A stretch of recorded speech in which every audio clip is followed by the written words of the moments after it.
Hello বন্ধুরা, আমার চ্যানেলের নতুন ভিডিওতে সবাইকে স্বাগত জানাই।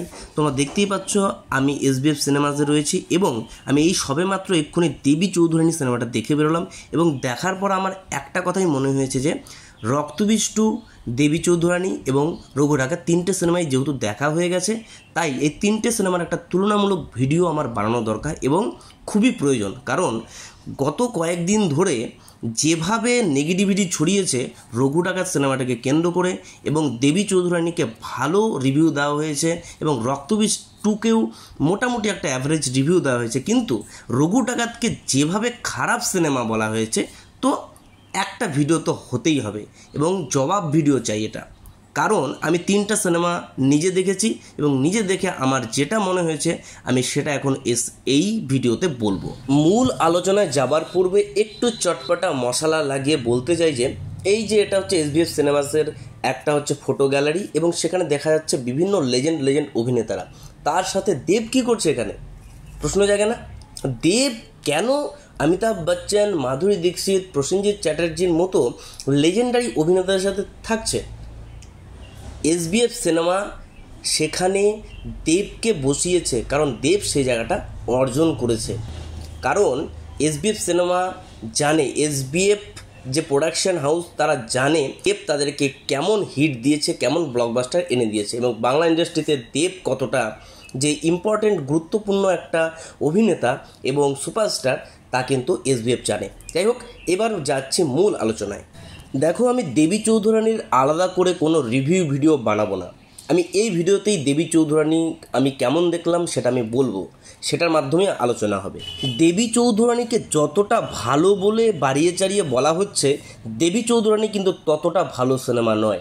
একদম সোজা স্ট্রেট কাট বলছি যে দেবী চৌধুরানী ভালো সিনেমা হয়নি। প্রথম প্রবলেম হচ্ছে সিনেমার কাস্টিং। সে কাস্টিং হচ্ছে শ্রাবন্তী চ্যাটার্জি। আমি নিঃসন্দেহে মানি শ্রাবন্তী চ্যাটার্জির মধ্যে একটা আলাদা রকমের সরলতা রয়েছে মুখটার মধ্যে, কিন্তু শ্রাবন্তী সেই সময়টা পেরিয়ে এসছে।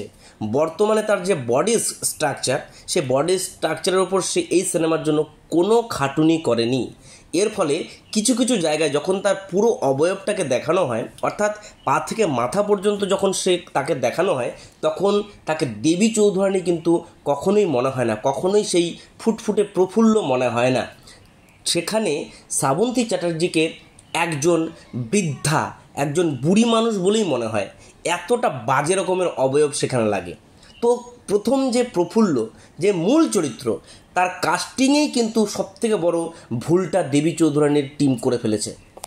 দ্বিতীয় যে কথা হচ্ছিল যে বুম্বাদা অর্থাৎ প্রসেনজিৎ চ্যাটার্জির কামব্যাক, মাস হিরো হিসাবে কামব্যাক, সেই কামব্যাকটা সবার হয়তো অন্যের ভালো লাগতেই পারে, কিন্তু আমার কিন্তু কামব্যাকটা আরও ভালো রকমভাবে হতে পারত। মানে বুম্বাদাকে যথেষ্ট স্ক্রিন টাইম দেওয়া হয়েছে, কিন্তু তার যে কামব্যাক, তার যে জিনিসটাকে আরও ফুটিয়ে তোলা যেত মাস হিরো হিসেবে। সিনেমাটোগ্রাফি দূরে থাক, আগে বলি যে ওয়াইড শট যেগুলো দেখানো হয়েছে সেগুলো নিতান্তই একটা হাস্যকর বিষয়। সিজিআই দিয়ে করা, কিন্তু একদম হাস্যকর, দেখতে একদম কার্টুনের থেকেও বাজে লাগে। সবচেয়ে হাস্যকর হচ্ছে দেবী চৌধুরানী এবং ভবানী পাঠকের ঘোড়া চালানোর দৃশ্য, মিড শটে নেওয়া, কিন্তু পুরোটাই গ্রিন স্ক্রিনে করা এবং শুধুমাত্র তারা একটা জায়গায় বসে শুধুমাত্র জাস্ট ঘাড়টার মাথাটা নড়িয়ে গেছে আর সেটা থেকেই দেখানো হয়েছে তারা ঘোড়া চালাচ্ছে। এটা একদম এত খারাপ লাগছে জিনিসটা দেখতে, সিনেমার স্কেলটাকে একদম পাতালে নিয়ে চলে গেছে বলতে পারি আর কি। দেখো, সিনেমাটা যেহেতু বঙ্কিমচন্দ্র চট্টোপাধ্যায়ের দেবী চৌধুরানী ইন্সপায়ার্ড বা দেবী চৌধুরানীর বিভিন্ন রকমের যে মিথ রয়েছে, গল্প, সেগুলোর ওপর ইন্সপায়ার্ড হয়ে তৈরি করা, কিন্তু সিনেমাটার মধ্যে একটু কি কমিক সিন রাখা যেত না? একটু কমেডি সিনকে রাখা যেত না, যেটাতে একটু হলেও যে স্বাদটা পরিবর্তন হতো, ইন্টারেস্টটা জাগতো? সেটা কিন্তু এই সিনেমার মধ্যে করা হয়নি। এটা আমার মনে হয় একটা মাইনাস পয়েন্ট। এবং তার সাথে সাথে আরও মাইনাস পয়েন্ট সেটা হচ্ছে এই সিনেমাতে প্রফুল্লর উপর অত্যাচার, এই সমস্ত জিনিসগুলো কোনো মতেই ভালো মতো করে প্রতিস্থাপন করাই হয়নি। রঙ্গরাজের অভিনয়টা করেছে অর্জুন চক্রবর্তী এবং যিনি টোটালি রঙ্গরাজ অভিনয়ে ব্যর্থ এবং রঙ্গরাজের যে ক্যারেক্টারটা করেছেন, এবং সেখানে শুধুমাত্র সারা সিনেমা জুড়ে তিনি লাফিয়ে গেছেন। আর তার বডি স্ট্রাকচারের সাথে তার ফাইট সিন, তার বডি মুভমেন্টের মধ্যে কোনো তালমেল নেই। জাস্ট দেখে মনে হচ্ছে তার পোলিও হয়েছে, এই হচ্ছে বিষয়। এবার চলে আসি, রঘু ডাকাত এমন একটা চরিত্র, তিনি ছিলেন, বাস্তবে ছিলেন, কিন্তু তার যে কাহিনীগুলো সেগুলো কিন্তু মিথ। এক এক জায়গায় এক রকম কাহিনী শোনা যায়। তো সেই কাহিনীগুলোর থেকে মোটামুটি একদম জিস তুলে সেই জায়গায় রঘু ডাকাত যে ক্যারেক্টারটা, সেই ক্যারেক্টারটাকে নিয়ে একটা মাসি সিনেমা বানানো হয়েছে, এবং যেখানে বাংলা চলচ্চিত্রের ইতিহাসে এরকম কোনো বড় স্কেলের সিনেমা দেখা যায় না, সেটা রঘু ডাকাত করিয়ে দেখিয়েছে। এবং বাংলা সিনেমার হিরো যে গোটা ন্যাশনাল, ভারতবর্ষের ন্যাশনালি হিরোদের সাথে টক্কর দিতে পারে এমন ফিজিক নিয়ে বানানো ছবি, যেটা অন্যদের দেখালে লজ্জা পেতে হয় না। যেই সিনেমার মধ্যে গান অতি সুন্দর, আর যেই সিনেমার বিজিএম এত সুন্দর যে রথিজিৎকে পরবর্তীতে অন্য বড় বড় জায়গায়ও আমরা দেখতে পারি, এমন একটা বিষয় যে সে এত সুন্দর বিজিএম করেছে।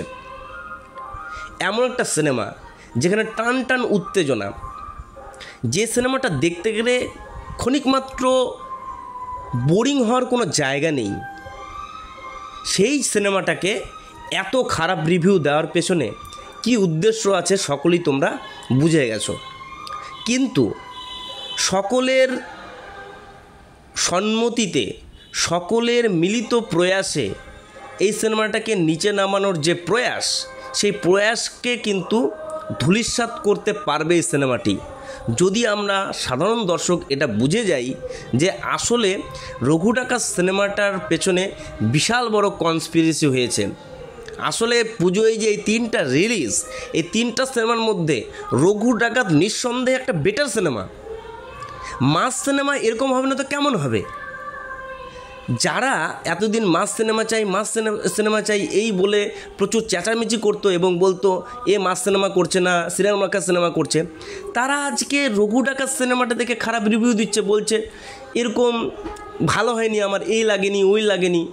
আর কি চাই তাদের? এত সুন্দর মাস সিনেমা একটা বানানো হয়েছে, সেটা দেখে তাদের পছন্দ হয়নি, আরও তাদের প্রত্যাশা ছিল। মানে বলতে কি চাইছে এরা?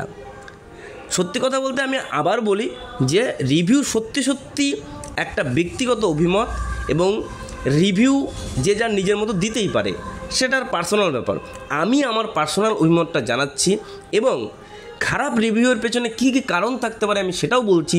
যে এটা একদম মিলিত প্রয়াসে রঘু ডাকাত সিনেমাটাকে একদম খারাপ ফল করানোর চেষ্টা, এবং এটা কিন্তু বাংলা ইন্ডাস্ট্রির ক্ষেত্রে কখনোই ভালো নয়, একদমই ভালো নয়। আজকে রঘু ডাকাত যদি ফেলড হয়, ভবিষ্যতে এসবিএফ কি আর কোনো বড় সিনেমার মধ্যে তাদের টাকা আরও লাগাতে চাইবে? বা এরকম ধরনের বড় সিনেমা, বড় লার্জ স্কেলের সিনেমা কি আর হবে? দেব তো চেষ্টা করবে, কিন্তু এসবিএফ যে চেষ্টা করলো দেবের সাথে একটা মিলে একটা বড় সিনেমা বানানোর চেষ্টা করলো, সেটা কি আর অন্যান্য যে প্রোডাকশন হাউস তারা কি চেষ্টা করবে? কখনোই কিন্তু করবে না।